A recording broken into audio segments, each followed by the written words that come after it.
Sejam muito bem-vindos e bem-vindas ao palco da praça para o encerramento desse dia grandioso que a gente teve aqui no Pacaembu e que vai se encerrar também de maneira grandiosa. Eu queria pedir licença a vocês um minutinho, a gente precisa fazer aqui o reconhecimento aos nossos parceiros, a todos os nossos apoiadores e patrocinadores, porque sem eles não seria possível armar esse fuzuê aqui no Pacaembu.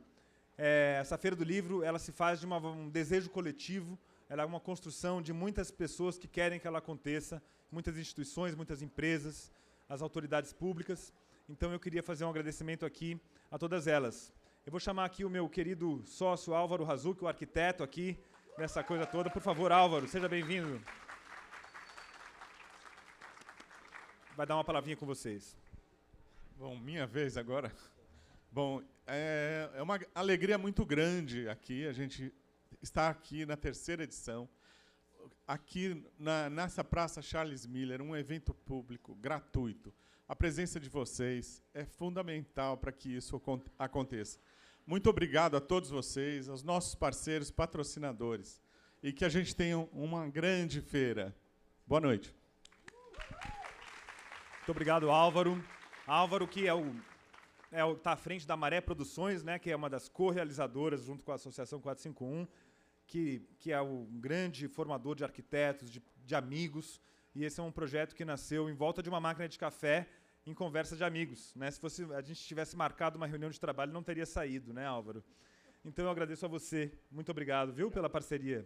E eu queria agradecer, então, aos nossos parceiros todos, a Biblioteca Mário de Andrade, da Prefeitura de São Paulo, parcerias fundamentais, Secretaria da Cultura, Economia e Indústria Criativa, do Governo do Estado de São Paulo. A gente tem as 3 esferas administrativas do país, no município e Estado aqui, presentes na Feira do Livro.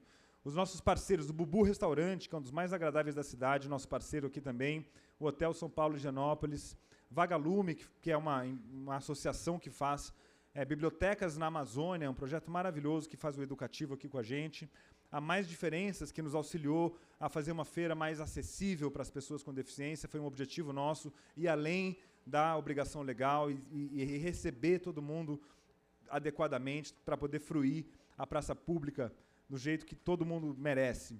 A Ovo, que trouxe o mobiliário, Ecobar, Cartola, que fizeram a nossa a questão do carbono, né, está me fugindo a palavra, compensação de carbono, muito obrigado.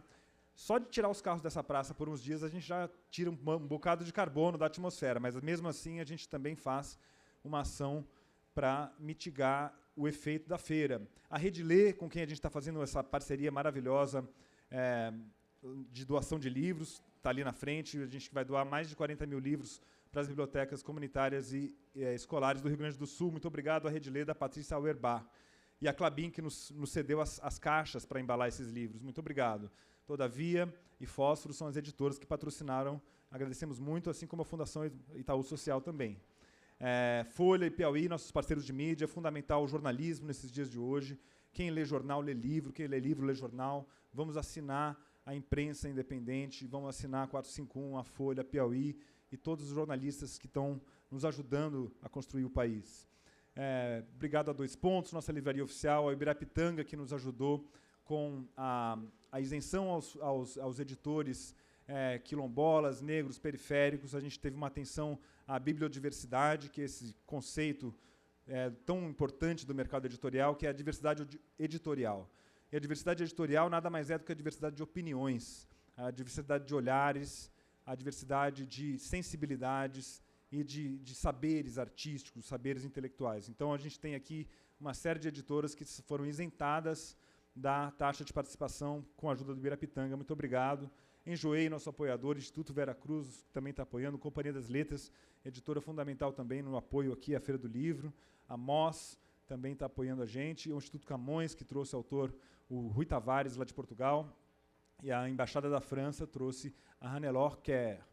Aos nossos patrocinadores, eu queria dar uma palavra especial, porque isso mostra como a iniciativa privada e a iniciativa, e o Estado e o governo podem se unir para fazer uma grande coisa, e para fazer algo que se mistura política pública, mistura iniciativa privada, e isso eu acho que é a construção do país que a gente espera. Então, eu queria agradecer muito à TV Brasil, à Rádio Nacional de São Paulo, muito obrigado, que além de estar nos patrocinando, está fazendo uma cobertura incrível, estamos transmitindo programas aqui feitos no auditório com a Eliana Alves Cruz, uma cobertura também de rádio e de TV que faz chegar no Brasil inteiro, né? Vocês sabem que a EBC ela é replicada em todo o país, então isso amplifica a voz da feira, vai muito além do Pacaembu. Muito obrigado, então. Ao Itaú e à Rede, que são parceiros também de primeira hora da 451 e da feira também, muito obrigado. Fundamental o patrocínio. E a nossa nova patrocinadora, CCR, o Instituto CCR, que eu queria convidar aqui para vir ao palco, Miguel Setas. Muito obrigado, Miguel Setas. Miguel, muito obrigado. É um orgulho ter o patrocínio da CCR, uma empresa de mobilidade, uma empresa que faz parte do dia a dia das pessoas. E esperamos que o livro possa entrar nesse universo e a gente possa criar coisas incríveis juntos. Muito obrigado. Muito obrigado, Paulo. Queria dirigir aqui um abraço especial ao Paulo, ao Álvaro, pela realização deste maravilhoso evento, por esta feira de rua. Dizer-vos que é uma honra enorme a CCR poder estar apoiando esta manifestação cultural. Nós temos uma convicção que a mobilidade física ela pode gerar mobilidade humana, mobilidade social. Né? E é isso que nós queremos quando apoiamos a cultura. Nós temos um investimento este ano, Paulo, de 60 milhões de reais, uma parte importante é para a cultura. Estamos com muitos projetos de apoio à leitura, de difusão de conhecimento e de cultura pelos nossos meios de transporte. Temos como projeto de relembrar e de celebrar os artistas centenários no Brasil, exposição da Tomi Otake no metrô aqui em São Paulo, exposição de Portinari também, temos preparação agora de outras ainda, Tarsila do Amaral, enfim, temos uma série de projetos que neste momento estão em curso e isso faz parte dessa missão de democratizar o acesso à cultura. Nós queremos facilitar o acesso à cultura, somos patrocinadores e quero fazer aqui um registro especial também da presença da Renata Mota, diretora do Museu da Língua Portuguesa e do Museu do Futebol. Uma salva de palmas para ela. Nós somos também patrocinadores do Museu da Língua Portuguesa, facultando, viabilizando a entrada gratuita, não é, Renata? Nos sábados, pelo que eu me recordo. No Museu do Amanhã, no Rio de Janeiro, na Casa de Jorge Amado, em Salvador. Estamos apoiando a Filipe Elô, em Salvador. Estamos apoiando a FLUP, no Rio de Janeiro. Estamos apoiando a Flip, em Paraty. Estamos agora com muito orgulho, com muita honra aqui com o Paulo e com o Álvaro aqui na Feira do Livro. A Bienal do Livro vai também ter o nosso apoio. Enfim, temos uma atividade cultural muito intensa e este projeto, sinceramente, dá-nos muito orgulho pelas razões que o Paulo já aludiu no seu discurso. Primeiro, uma feira que é democrática. Está instalada num espaço público, o espaço de uma magnífica simbolismo cultural, do património histórico brasileiro, um espaço que tem presença na história do país e das cidades e, portanto, acho que é um simbolismo enorme. Um espaço que, sendo de acesso gratuito, viabiliza aquilo que vocês costumam dizer de encontros inesperados, não é? As pessoas que vêm aqui para encontrar editoras, para encontrar autores que conhecem, talvez encontrem aqui outros que não conhecem. Um investimento que vocês mostraram muito cuidadoso na acessibilidade. Isso é uma coisa que para nós também tem muito sentido. A CCR, sendo uma empresa que viabiliza mobilidade, viabiliza transporte nos metrôs, nos trens, nas rodovias, nos aeroportos, tem uma preocupação fundamental com a acessibilidade. Uma curadoria inclusiva, com atenção àquelas que geralmente são os espaços, os segmentos marginalizados da nossa sociedade. Isso para nós é fundamental. Você falou também da bibliodiversidade e, portanto, sinceramente, esta noite aqui para nós é uma noite muito especial, muito simbólica. Estamos muito orgulhosos de estar aqui hoje, Paulo, e queremos desejar uma ótima feira, uma semana até dia 7, não é? Dia 7, que são 9 dias, pelo que eu me recordo, de fruição de cultural e de fruição de leitura. E para mim, com um sentimento muito particular, que é de me fazer lembrar a Feira do Livro em Lisboa. Não é? A disposição até desta feira aqui, ela é muito parecida com a forma como isso acontece em Lisboa, no chamado Parque Eduardo VII, não é? Se, aliás, comentou numa entrevista que eu ouvi, 1 milhão de pessoas que visitaram a Feira do Livro em Lisboa, de uma cidade que tem 2 milhões de pessoas. Não é? Portanto, 50% da população de Lisboa visitou a Feira do Livro. Portanto, a Feira do Livro aqui em São Paulo, aqui no Pacaembu, tem que ter também essa ambição, esse desejo de atrair milhões de pessoas e de estimular o acesso à leitura e à cultura. Portanto, um abraço a todos, muito obrigado pela vossa presença aqui hoje e que tenham uma ótima feira. Um abraço. Muito obrigado, Miguel. Te agradeço muito. Agradecemos também ao Ministério da Cultura. Essa feira está sendo realizada por meio da Lei de Incentivo à Cultura, a Lei Rouanet, que a gente gostaria de pedir uma salva de palmas para a Lei Rouanet. É uma importantíssima política pública e é uma lei. Ela não é uma opção não cumprir essa lei. É uma lei do nosso país e ela permite que milhões de pessoas tenham acesso à cultura. Muito obrigado, então, ao Ministério da Cultura. Eu vou chamar também, então, agora a Aninha de Fátima, por favor. Aninha, do Itaú, da Fundação Itaú. Seja bem-vinda. Muito obrigado. Uma parceira de primeira hora da 451 também. Bom, eu estou aqui muito mais para agradecer e parabenizar, né, Paulinho, Álvaro, toda a equipe que está envolvida, porque quantas pessoas estão na equipe aqui para botar tudo isso de pé? Umas 300 pessoas, é isso. Então, o meu cheiro especial para essas pessoas, para as editoras, para todo mundo que acredita no livro e na leitura. Eu estou aqui representando o Itaú, que há quase 40 anos tem o Itaú Cultural, tem 2 iniciativas de educação, e a gente acredita que educação e cultura são direitos. É importante a gente defender esse direito. Então, é lindo ouvir aí Paulinho falando da Lei Rouanet, porque é isso. A Lei Rouanet, a atividade da economia criativa no Brasil, já responde por 3,1% do PIB do país. E a gente, toda hora, tem que ficar defendendo a Lei Rouanet. Já é mais expressivo que a indústria automobilística. Então, imagina se a sociedade, de fato, acreditar, apoiar, e eu acredito que ela apoia, porque quando a gente vê uma praça dessa ocupada de livro, de gente, de criança, todo mundo aqui interessado em saber mais da nossa cultura, é sinal que a gente tem jeito. Então, o Itaú acredita nisso, acredita muito na 451, a gente tem essa honra de ser parceiro, de estar sempre junto. E eu estou especialmente emocionada de estar abrindo a mesa de Stênio Gardel, que é um dos livros mais lindos que eu li nos últimos meses. Então, vamos ouvir esse homem, pelo amor de Deus. Boa noite, sucesso.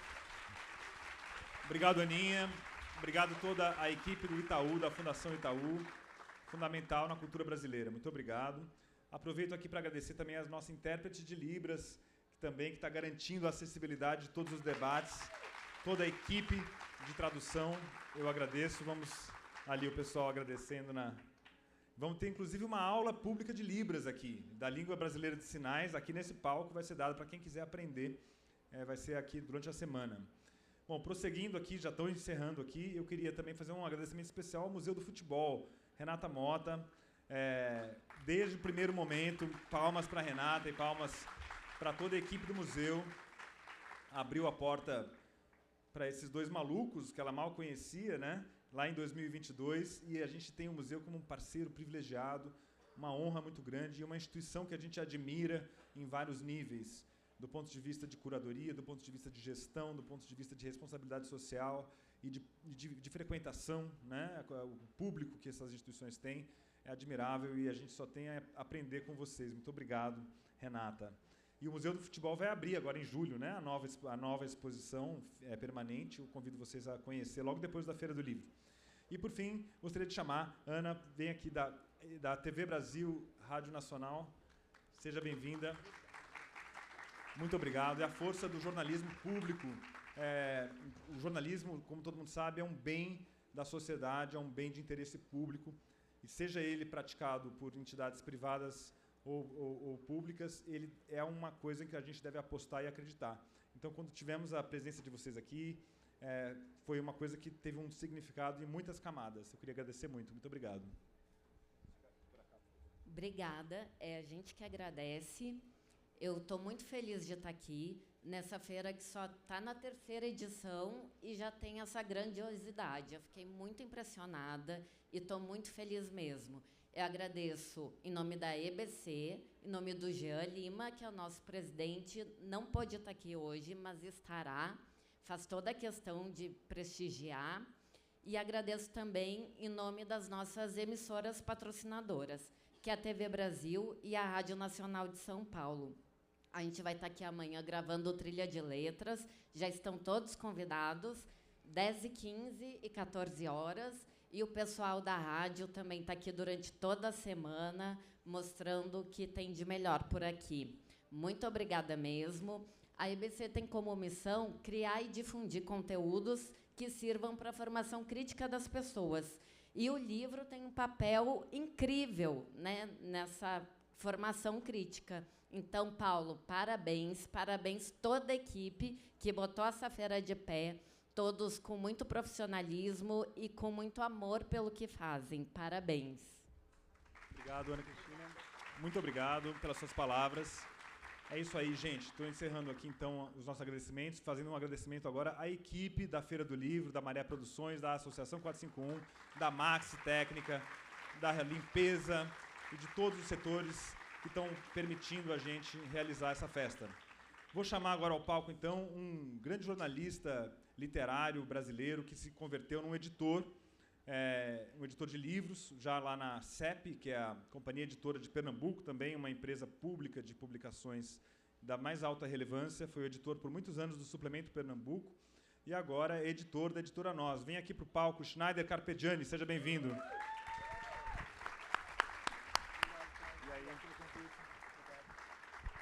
O grande Schneider nos dá a honra de conversar aqui com o Stênio Gardel. Stênio! Parabéns, Stênio.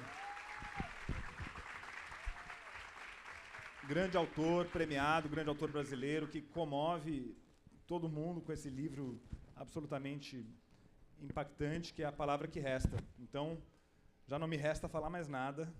Peço que você tome o comando. Obrigado. Obrigado, Paulo. Obrigado, antes Paulo. de começar a mesa, eu só queria fazer duas lembranças aqui, antes que eu mesmo me esqueça, que é o seguinte: sim, vai ter perguntas para o público, fazer perguntas para o Stênio. Tem um pessoal aqui da equipe que ele vai estar passando as perguntas, e no finalzinho a gente vai fazer as perguntas do público. E ao final também o Stênio vai estar autografando na livraria oficial da feira, a 2 pontos, que é logo aqui na frente. Então, agora eu posso dizer a minha alegria de estar aqui. É a primeira vez que eu venho na feira e está, assim, uma surpresa muito bonito ver a praça ocupada por livros. E minha alegria também, a sorte que eu tive de estar com uma conversa com o Stênio Gardel, que eu gosto de pensar, eu estava falando com ele lá fora, que esse livro dele é uma espécie de livro de contágio, né, que é um livro que saiu há 3 anos e foi ganhando o leitor um por outro de indicação. Eu li esse livro logo quando ele saiu, eu nem lembrava que eu conhecia Stênio, e esse livro foi que eu acho que aconteceu com muita gente, ele foi uma companhia na pandemia. Quando eu peguei para ler A Palavra que Resta, eu fiquei, que livro é esse? Aí depois foi uma grande surpresa para mim e alegria está com esse livro agora. Esse livro ganhou agora o National Book Awards, né, junto com a Bruna, que fez a tradução dele. Foi o primeiro brasileiro a ganhar o National Book Awards. E eu queria, quando eu soube, eu estava pesquisando novamente algumas coisas sobre o Stênio, e eu vi que ele trabalhava no TRE. E eu queria começar esse primeiro momento da mesa fazendo uma espécie de making-off do Palavra que Resta. E eu queria fazer uma lembrança que eu tive, que tem um pouco a ver com esse livro. Foi o seguinte: quando teve que fazer aquela questão da biometria, né, que todo mundo teve que fazer a biometria, eu voto na cidade da minha família, que é no interior de Pernambuco. Fui fazer a biometria lá, e eu estava na fila, e chegou uma senhora lá, muito preocupada, porque ela soube dizer que tinha que fazer uma biometria, só que ela não entendia o que era biometria, e ela não sabia ler. E ela disse, e as pessoas começaram a falar: olha, você não pode, você tem que fazer um agendamento na internet. Ela disse: eu não sei o que é internet e eu não sei ler. Aí o pessoal do TRE, muito legal, foi tentar ajudar ela, né, na questão, e fez a primeira pergunta: olha, para fazer essa biometria, você tem que ter um comprovante de residência. Aí ela: o que é isso? Ela disse assim: para provar onde você mora. E ela chegou e disse: meu filho, eu moro numa usina. que toda aquela cidade lá é toda cercada por velhas usinas e fogo morto. E ela morava, ela não tinha um endereço. E esse livro fala muito sobre esse universo, né? Um pouco desse isolamento. Antes da gente falar sobre essa história de amor, sobre essa história da carta, eu queria que tu falasse um pouco sobre como no teu trabalho de funcionário público, sobre essas histórias de solidão e de choque com a realidade, porque a gente acha que está todo mundo resolvido, todo mundo tem internet, todo mundo sabe ler, tal, que você encontra e que levaram para esse livro, Stênio. Boa noite, Schneider. Boa noite, pessoal. Tudo bom? Muito bom estar aqui na Feira do Livro. Primeira vez também. Encontrar esse lugar que, de imediato, assim, parece diferente, um lugar onde você não encontraria esse tipo de movimento, mas quando eu entrei, eu percebi que é o lugar certo para esse tipo de movimento. Então, muito feliz de estar aqui, curtindo um friozinho também, que eu não estou muito acostumado lá no Ceará. Então, muito bacana. Obrigado, Paulo. Obrigado a todo mundo que me permitiu estar aqui hoje. Bem, Schneider, você retomou essa tua história de ver essa eleitora e faz uma ligação direta com a origem, a ideia inicial do livro, né? Que partiu também da minha experiência no TRE de me deparar com casos semelhantes. Atender eleitores que, na hora de receber o título, não conseguiam assinar o nome, não sabiam assinar o nome, tinham que colocar a digital, por exemplo.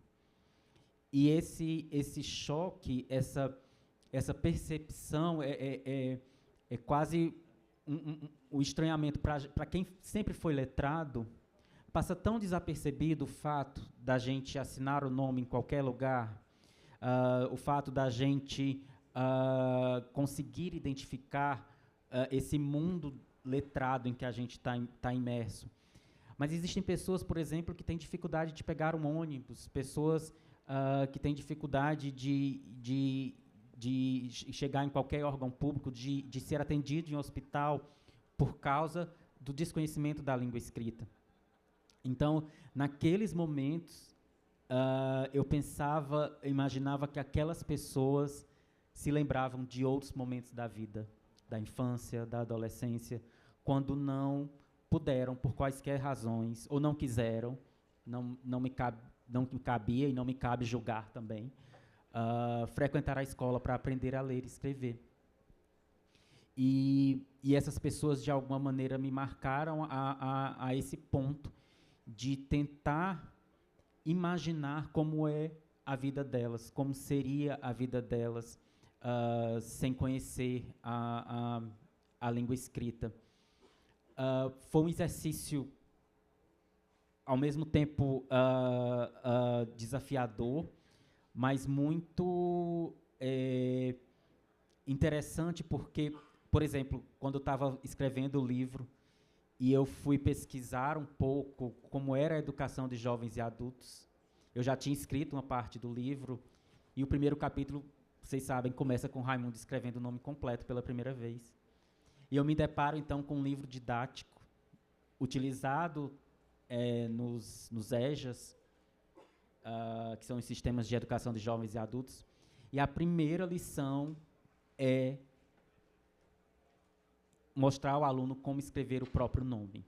Diferente da gente que, quando criança, aprende a letra, a sílaba, a palavra, né? O adulto não. Ele já vai direto para o nome, para aquele reconhecimento imediato, para aquilo que traz à tona, que traz para frente dele a identidade. Achei isso muito, muito bonito. Estava lá no livro. E a partir dali, a história do Raimundo foi, nesse aspecto do analfabetismo, né, tem outros, foi sendo construída. E esse isolamento de que você fala foi constituinte da vida dele durante muito tempo.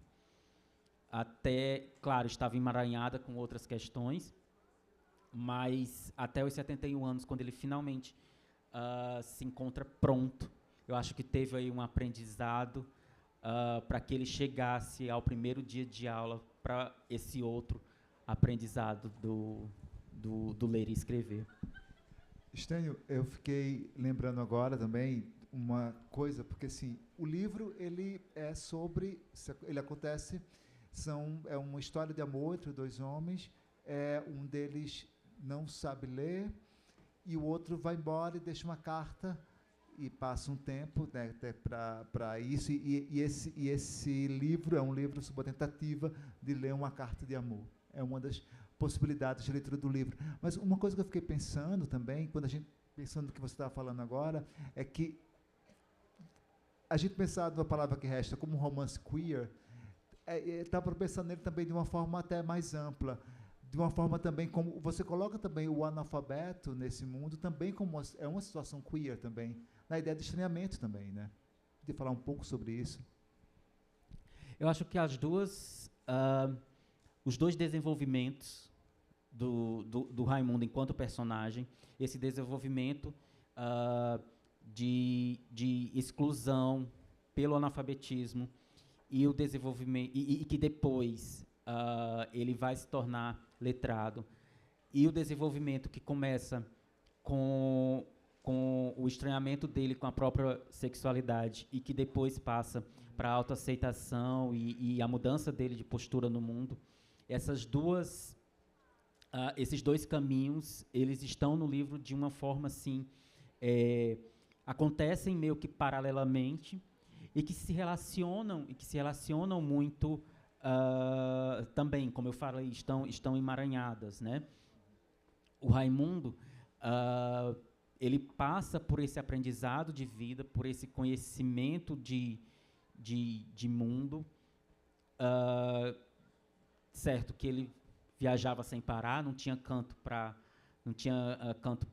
fixo, e aí isso dificultava ir para a escola. Isso foi escolha narrativa, tá, gente? Então, ele passa por isso, mas só depois que ele já se resolveu consigo, já aceitou a sua homossexualidade, só depois que ele já está morando com a Suzani, só quando ele percebe a sua mudança interna e a mudança na sua presença no mundo, né, como ele se vê e como ele acha que as pessoas o veem, é que ele decide partir para a outra parte, para o aprendizado que ele queria há tanto tempo. Eu acho que é um pouco relacionar dois sonhos, assim, duas realizações, né? Porque a homossexualidade dele estava inserida na carta, estava dentro da carta. A carta é o desejo não apenas para descobrir o que ela contém em termos de palavras mesmo, mas a carta continha ali também o desejo, inclusive, não apenas o amor romântico, mas o desejo, inclusive, sexual, de reencontrar o Cícero. Né? Então, desvincular essas duas coisas nessa história, na forma como ela foi montada, como ela foi escrita, não acredito que fosse possível. Então, como consequência disso, as exclusões que a gente vê, tanto por um lado, de exclusão social, de exclusão pelo desconhecimento da língua, acaba sendo refletido também pela exclusão, pelo preconceito por outros vieses. Outra coisa que eu me lembrei, enquanto estava repensando o teu livro, foi que a minha avó, ela era analfabeta, e ela morava na cidade, mas ela tinha muitos amigos que moravam nas usinas. E as pessoas mandavam as cartas para a casa dela, porque não tinham endereço para onde a carta chegar. E algumas dessas pessoas eram analfabetas e iam para a casa dela, e às vezes eu ficava lá e eu tinha que ler essas cartas que chegavam para essas pessoas. Né? Assim, isso é uma coisa que, quando você estava falando, era uma imagem que tinha completamente sumido na minha memória, e quando eu fui pegar o livro hoje, que veio toda essa história. Eu fiquei pensando agora se havia alguma carta de amor nessas cartas que eu li. Mas, em geral, era só confusão. Era só... Não tinha amor, não, gente. Era só confusão. Briga de família mesmo, assim. Mas eu acho que muita gente também que lê o livro também fica pensando um pouco como é que surgiu, na verdade, essa armação da obra, né? De fazer um romance queer, um romance que se passa no interior, que tem também, de alguma forma, quando a gente pensa nisso, a gente não tem como a gente esquecer de Guimarães Rosa, do Grande Sertão Veredas. Eu queria que tu comentasse um pouco como é que surgiram esses personagens, como é que você foi montando, como é que você foi encontrando essas pessoas? Eu tento meio que racionalizar, Schneider, mas parte do processo é meio que indecifrável para mim. E isso é bonito. Eu não quero ter controle total assim, nem da criação, nem do que acontece depois com o livro, nem dos significados que estão nele. Então, da forma como eu me lembro e da forma como eu tento descrever, tudo começou mesmo com a imagem dessas pessoas e com uma imagem fictícia de um homem sentado a uma mesa que tem algo importante para ler, mas que não consegue, por algum motivo. E aí, quando essas duas imagens se encontram, elas começam a trazer perguntas, e o processo de investigação das respostas a essas perguntas é que foi, no meu caso, construindo a história. Né? Qual a biografia desse homem? Qual é a biografia, o que é esse objeto que ele tanto guarda? Por que ele não quer ler ou não pode ler? Então veio a impossibilidade de decodificar a língua escrita. Começou daí. Né? Ele seria um homem já idoso, analfabeto. Depois veio a ideia desse objeto ser uma carta, e a carta ela já traz outras questões, quem mandou, o que contém. E veio, então, a ideia da carta como fruto do relacionamento interrompido, e aí um relacionamento interrompido homoafetivo. Então, uma coisa vai puxando a outra. Claro, às vezes eu me deparava no muro, digamos assim, num caminho que não dava certo, e eu tinha que voltar e procurar outra alternativa, como aconteceu, por exemplo, com o final do livro, que passou por várias reescritas. A Vanessa Ferrari está por aqui em algum lugar, ela sabe. E então esse processo ele vai se construindo de perguntas e respostas, um mergulho mesmo nos eventos que vão contar a história desses personagens, né? Eu lembro, por exemplo, quando eu tinha primeiramente o arco do Raimundo, eu sabia que em determinado momento ele iria cometer um ato homofóbico ou transfóbico, porque era esse encontro, era esse confronto que iria iniciar o processo de redenção dele, digamos assim. Então, foi daí que surgiu a Suzani, né? De pensar uma personagem que fosse, ao mesmo tempo, parecida e diferente dele, que pudesse trazer uma dinâmica de aproximações e de contrastes que iriam mover, que iriam catalisar tanto o ato violento que ele comete, como também o movimento transformador da vida do Raimundo.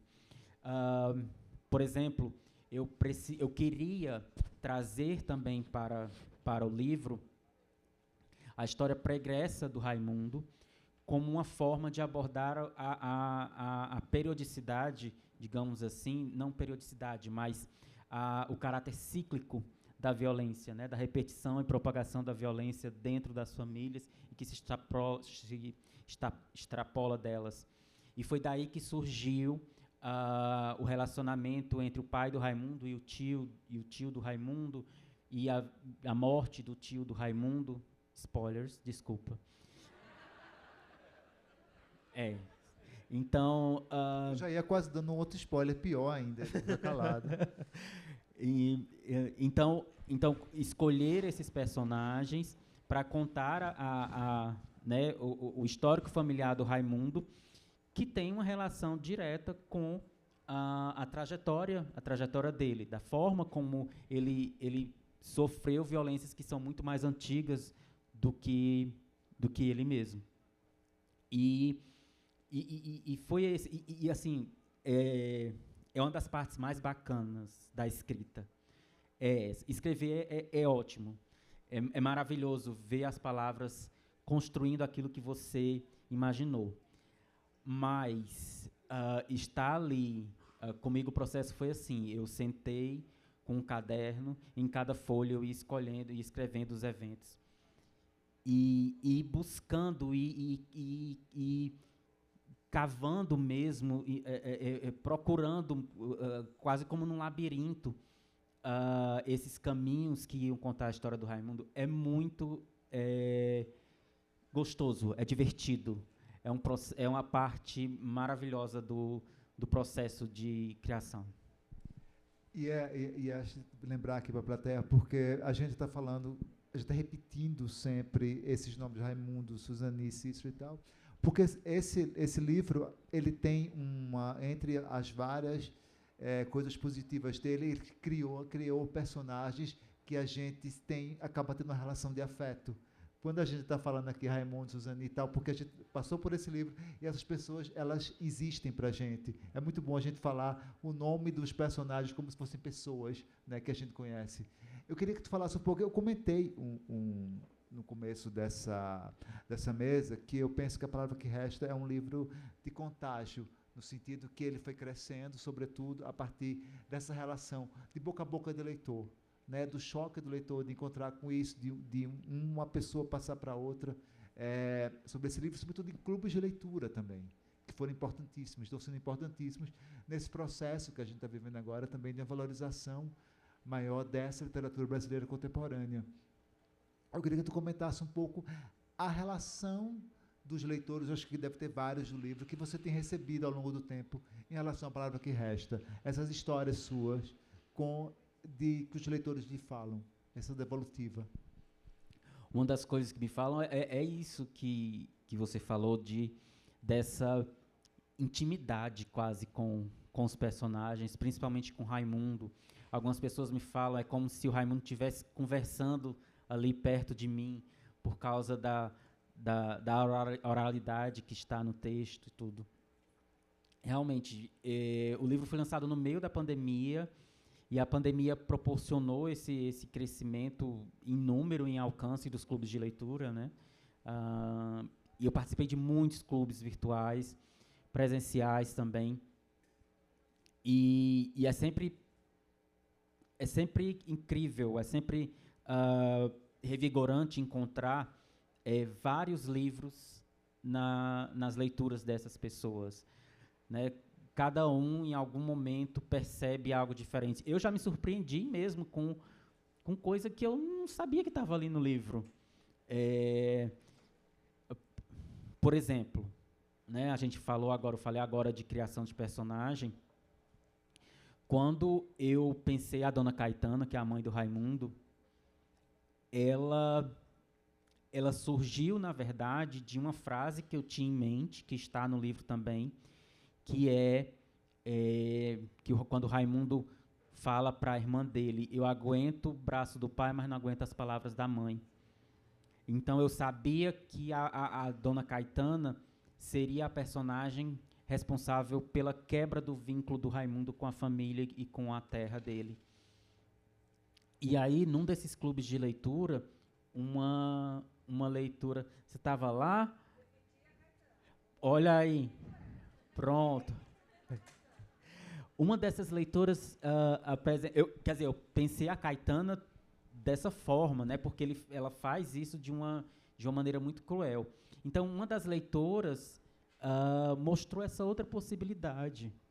E se a Caetana fez isso para proteger o Raimundo, para dar ao Raimundo uma possibilidade de encontrar um caminho de vida fora, em algum outro lugar que não aquele onde ele estava, porque ela sabia que ali, perto do pai, naquele sítio, ele não teria futuro nenhum. Isso me surpreendeu, porque não era assim que eu tinha pensado a Caetana, não tinha ainda atentado para essa possibilidade. E é isso, os leitores acabam encontrando significados inesperados e o livro cresce demais. Outra coisa que algumas pessoas falam muito comigo é, claro, acho que eu vou dar outro spoiler. Espera aí. Será que era esse que você ia dar? Não sei. É melhor você fazer do que eu.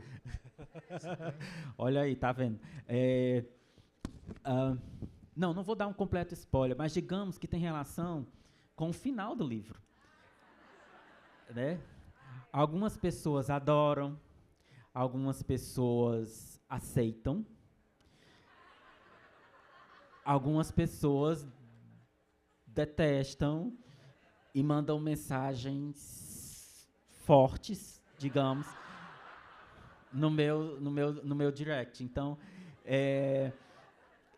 tem essas reações, assim, mas no geral eu extraio que a relação dos leitores com o livro e com os personagens é muito positiva, é muito bonita. A Suzani, não tinha como eu deixar de falar de relação dos leitores com os personagens se eu não falasse da Suzani. A Suzani foi uma personagem delicada de criar, uma personagem sensível no mundo em que a gente está e sensível também no livro. Então, ver, sentir e ouvir os leitores acessando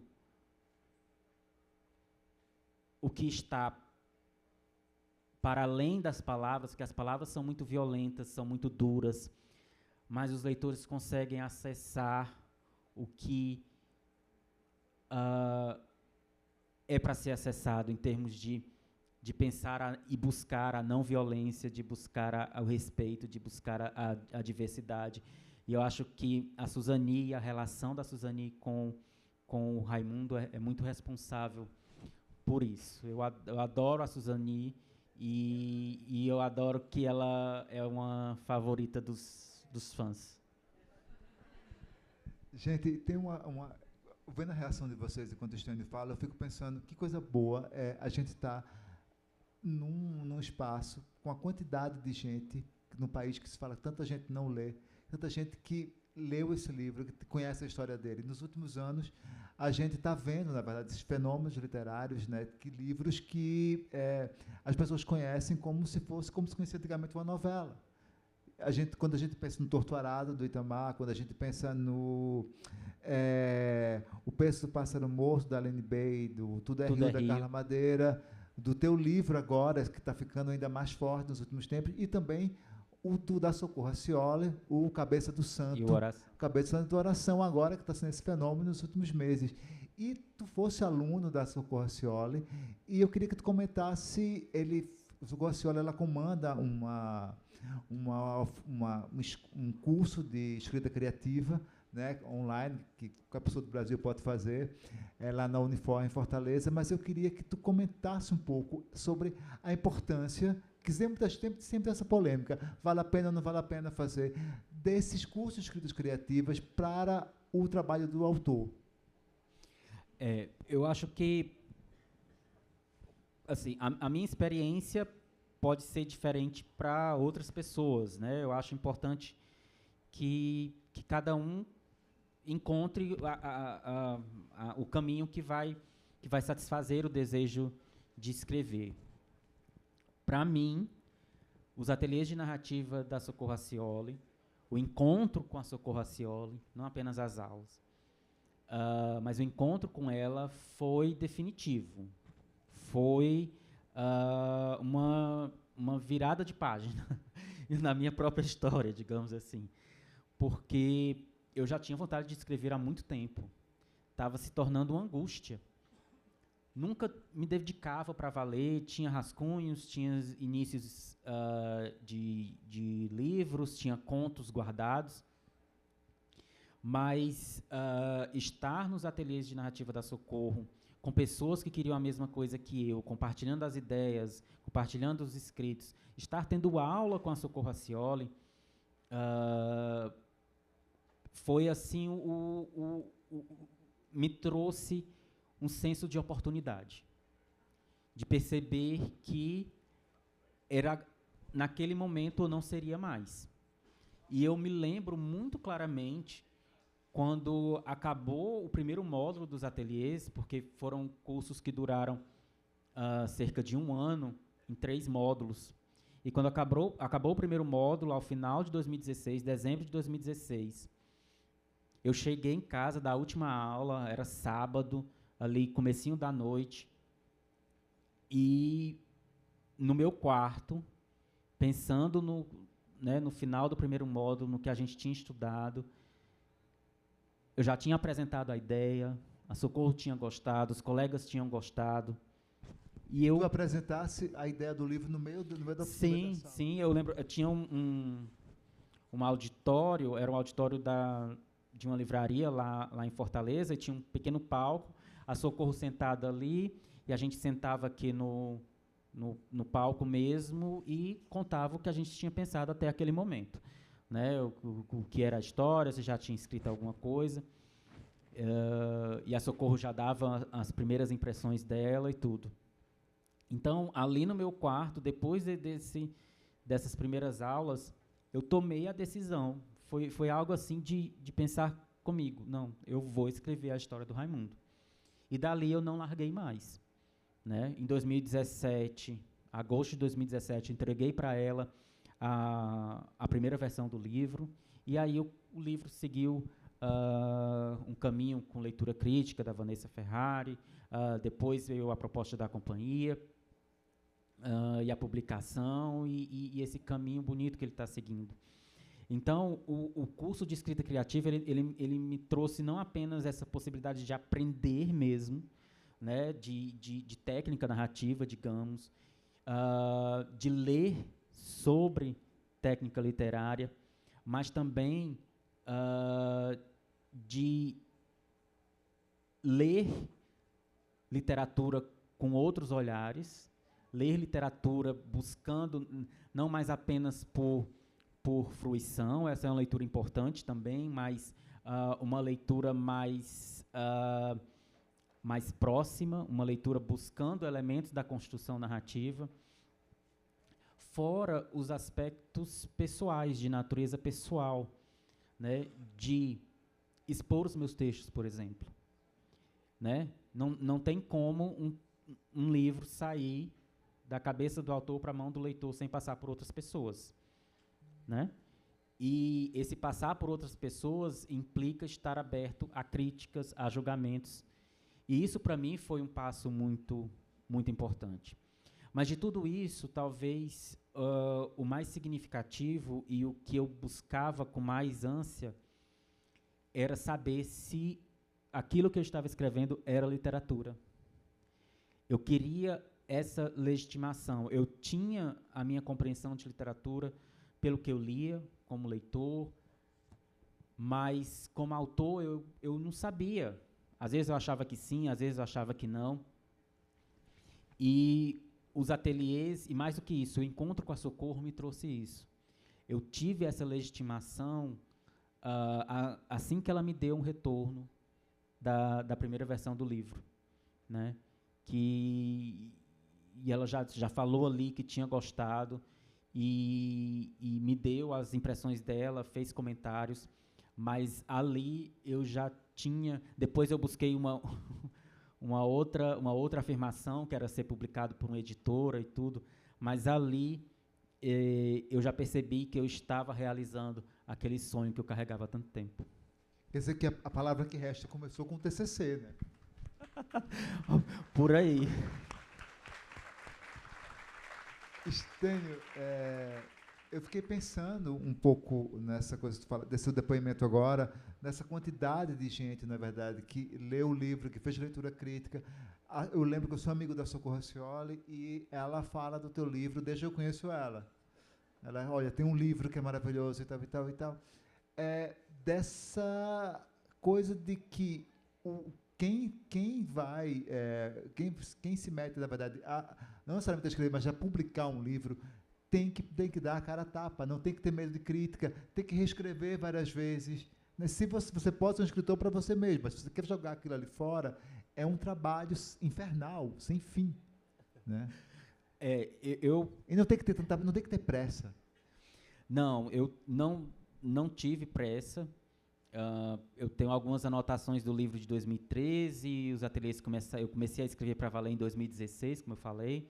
O livro foi publicado em 2021, então tem um bom tempo aí, né? E assim, você falou de passar por crítica, de estar aberto a crítica e julgamento, era algo que me assustava mesmo um pouco. Ainda hoje, estar exposto, né, participar de eventos como esse me deixam ainda nervoso, ansioso. Eu gosto da parte claro, de trocar, dessa troca com os leitores, mas tem sempre, para quem sempre foi muito tímido, que sentava no fundo da sala e que, sabe, ficava no meu canto, tem sempre um nervosismo a mais. É tanto que eu estou engasgando às vezes, estou sempre começando a sua resposta com tá vendo? É um automonitoramento aqui complicado, mas sabe que eu gosto dessa parte de reescritas, das revisões, de ouvir os editores, os revisores, os preparadores. Tenho tido muita sorte com todas as pessoas que eu encontrei para trabalhar no livro, e aprendi demais com todas elas, assim, como leitor e como autor, né? Cada releitura uma possibilidade diferente. Claro, em determinado momento a gente tem que fechar o livro, né? É tanto que, depois que o livro foi publicado, eu não voltei a ler ele completamente. Só a tradução em inglês, que eu participei um pouco, né? Aí eu li toda, mas em português eu não li ele completo, de cabo a rabo, com medo de querer alterar uma palavra, uma vírgula. Eu li alguns trechos, que às vezes né, as pessoas pedem para eu ler, mas ele completo assim não, né? Porque tá lá, tá fechadinho, tá bonitinho, e então, por um tempo ainda, quem sabe daqui a algum tempinho eu leia ele completo de novo. Eu me lembrei agora, falando dessa questão sobre a pressa de publicar, uma vez Raimundo Carreiro, que é um escritor do Recife, que uma vez ele estava contando, porque ele também dá oficinas de escrita criativa, e ele falava disso, que ele se agoniava muito com a angústia dos alunos em publicar logo. Aí ele disse que as pessoas são tão desesperadas em ter um livro publicado e não escrevem tanto. Ele disse, eu não sei se é a anedota dele, mas a história é boa, que ele disse que uma vez na primeira aula do curso dele, que ele dá lá, aí ele perguntou, olha, que alguém quer fazer uma pergunta e tal. Aí uma aluna levantou a mão e disse assim, professor, qual é o coquetel bom que o senhor sugere para noite de lançamento? Já estava preocupada com coquetel na primeira aula, não tinha livro escrito, não tinha nada. Uma expectativa dela, vai ver, o sonho dela é servir o coquetel à noite do lançamento. Exatamente. Né? Então, o coquetel que resta. A minha preocupação foi sempre... Tentei fazer isso. Eu espero que tenha conseguido. Foi sempre colocar o texto em primeiro lugar, sabe? E isso me ensinou muita coisa, porque, às vezes, o que eu queria que o texto tivesse não era o melhor para o texto. A gente aprende a reconhecer essa distância. Uma passagem, uma metáfora que eu achava legal, e aí vem a editora, a Júlia Bustos, não, essa passagem aqui não é legal, porque é clichê. Eu não tinha percebido isso. E aí eu enxergo o que ela está falando, os argumentos dela. Claro, a decisão sempre foi minha e sempre foi tratado tudo com muito respeito. Mas eu sempre dei ouvido às pessoas que leram o livro, sempre tive essa abertura, buscando o que seria melhor para o texto literário. Como o Stênio, ele não tem pressa, o próximo romance dele deve demorar um pouco, mas eu queria falar que ele acaba de lançar agora esse livro, Bento, Vento, Tempo, que é um livro infantil, com o Nelson Cruz, que fez as ilustrações do livro. E é um livro muito bonito, tem passagens que... É um livro sobre um avô, mas o que mais me encantou na leitura dele, e que, na verdade, ao mesmo tempo é muito cruel também, é aquele momento em que você percebe que você está indo bem, e tem um momento que a vida ela dá uma curva em você começa a esquecer, você se afasta, né? É um momento que a vida falha e parece que não tem mais volta. E eu achei isso muito pesado e muito bonito no livro, na forma como você fala e sobre essa história do teu avô, né, que também é para ele que é dedicado o livro. Tu podia falar um pouco sobre essa ida para a literatura infantil e por que esse formato para contar essa história? Foi meio que um TCC também. Foi um trabalho de disciplina. Tu é muito TCC. Foi um trabalho de disciplina. A gente estava na disciplina de... Porque eu fiz a especialização com a Socorro Acioli, né? Essa que o Schneider falou. E na disciplina de literatura para crianças e jovens, eu queria fazer um texto diferente. Não queria o conto em prosa. A gente tinha visto vários tipos de texto durante as aulas, tudo. Mas aí eu lembrei do cordel. Revisitei alguns cordéis que eu tinha lido há muito tempo. Lembrei nas minhas anotações de ideia, né? Lá no velho notas do celular, eu tinha essas 3 palavras já guardadas: Bento, Vento, Tempo. E eu tinha, claro, a minha lembrança do meu avô, que já idoso, teve Alzheimer. E apesar de não morar com ele mais, mas eu visitava a casa lá do interior e fui meio que vendo a evolução da doença com intervalos, sabe? Mas passei por algumas situações que são muito devastadoras, como você falou, de por exemplo, ver o seu avô não reconhecer o seu nome, não reconhecer o nome da sua avó, da minha mãe. Então, partiu daí a ideia, né, desse neto que quer ajudar o avô a relembrar o nome dele, do neto, Bento. Então, e aí ele tem essa ideia. Um dia ele vê o avô com um retrato que está meio apagado, e ele acha que se recuperar o retrato, ele acha que o retrato é importante, se ele recuperar o retrato, o avô pode recuperar as memórias. E aí, para onde é que ele vai? Para uma feira. Olha só. Ele vai para uma feira para tentar encontrar alguém que recupere o retrato e assim o avô possa relembrar o nome dele. Essa história, então, tem essa... Eu falo que, mais do que a palavra que resta, é uma mistura de memória e invenção,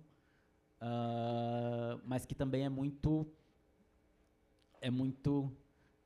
Apesar de ter invenção, tudo que está aí é muito verdade, é muito, muito verdadeiro. Você perguntou sobre o formato, né?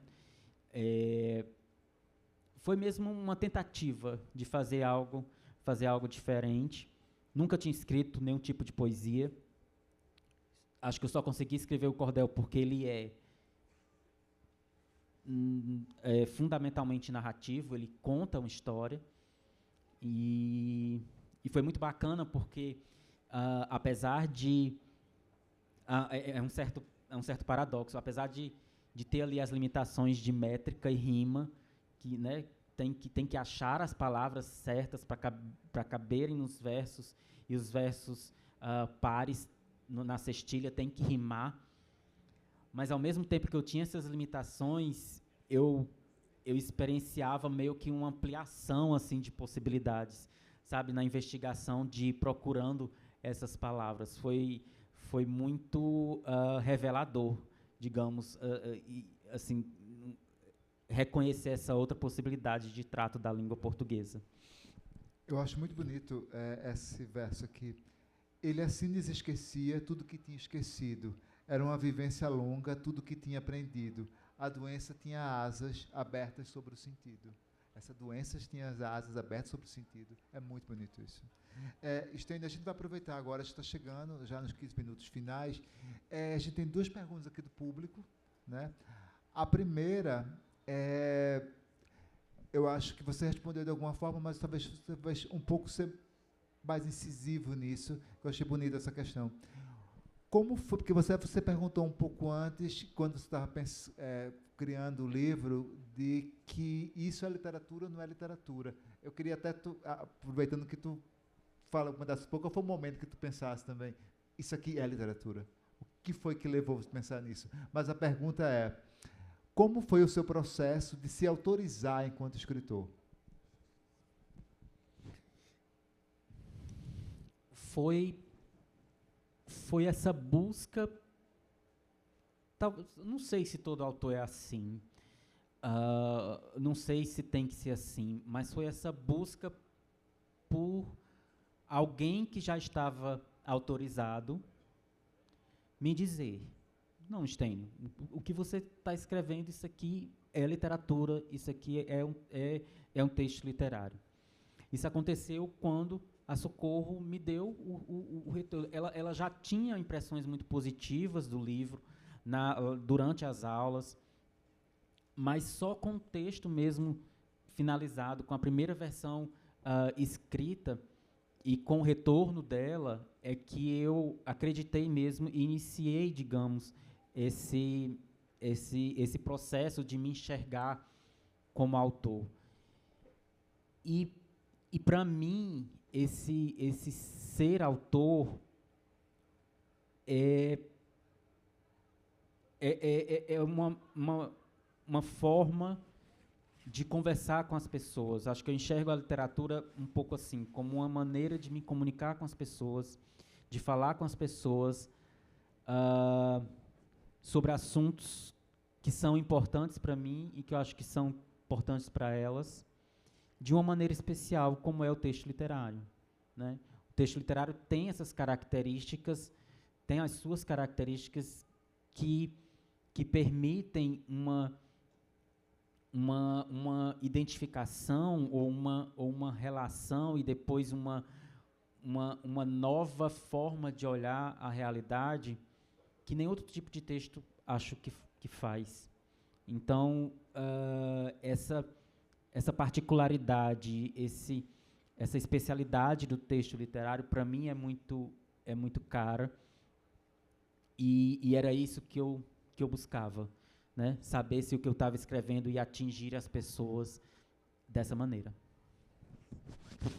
Stênio, a gente continua também nessa seara, eu estou gostando muito disso, né? Essa preocupação, né, do público e da conversa da gente, na verdade, de desencaixar os mistérios da criação desse livro para pensar o mistério de criação da literatura mesmo.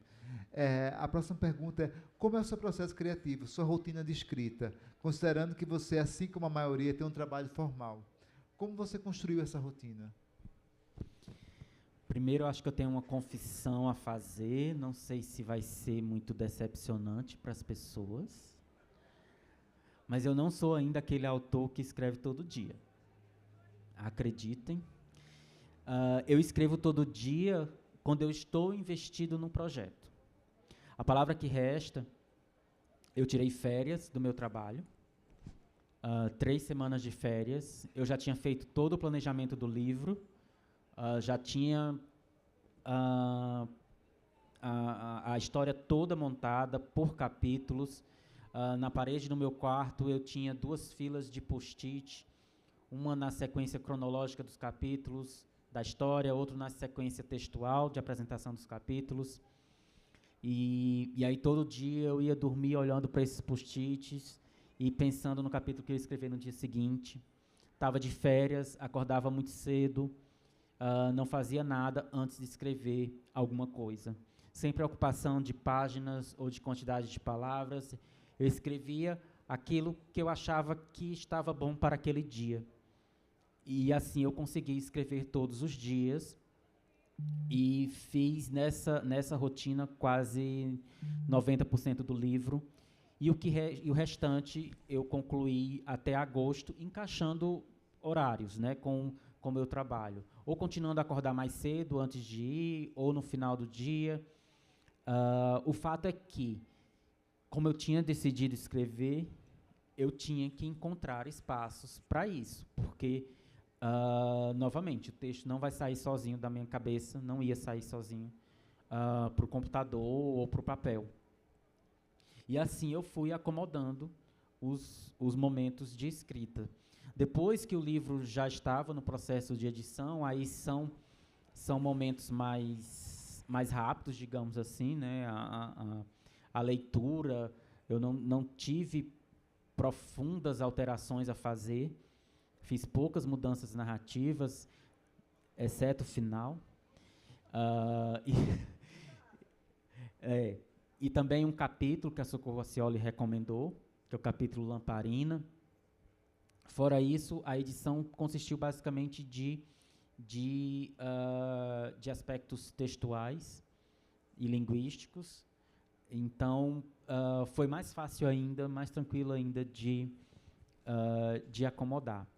Eu acho que, né, quem está buscando escrever, de alguma maneira, precisa encontrar esse tempo, esse espaço, seja meia hora, seja uma hora, para escrever alguma coisa e ver a história. Se você não tem como tirar essas 3 semanas de férias que eu tirei, mas aos poucos e construindo, como eu construí também uma parte enquanto trabalhava. Sem querer dar spoiler, mas assim, agora eu fiquei com a dúvida, tu falasse uma coisa, só precisa dizer sim ou não, certo? Existe algum... Muita gente já leu o livro e assim, sim ou não, aí eu vou entender sem dar spoiler. Você chegou a escrever um final muito diferente desse que está aqui e jogou fora, muito, muito diferente, ou seja, você entendeu o que eu quero dizer, né? Sim ou não? Sim. Ela existe, então. Olha, gostei. Ela existe. Gente, queria agradecer a vocês, o tempo da gente está acabando. Obrigado por essa confissão final, Estênio. Estou super feliz de ter feito essa mesa. Só tenho a agradecer a equipe que foi super legal, super calorosa com a gente e a sorte que eu tive de finalmente ter essa conversa com o Estênio e saber que ela existe, gente. Obrigado. Obrigado, gente. Obrigado, Schneider. E agora o autor vai estar autografando aqui na Livraria Dois Pontos.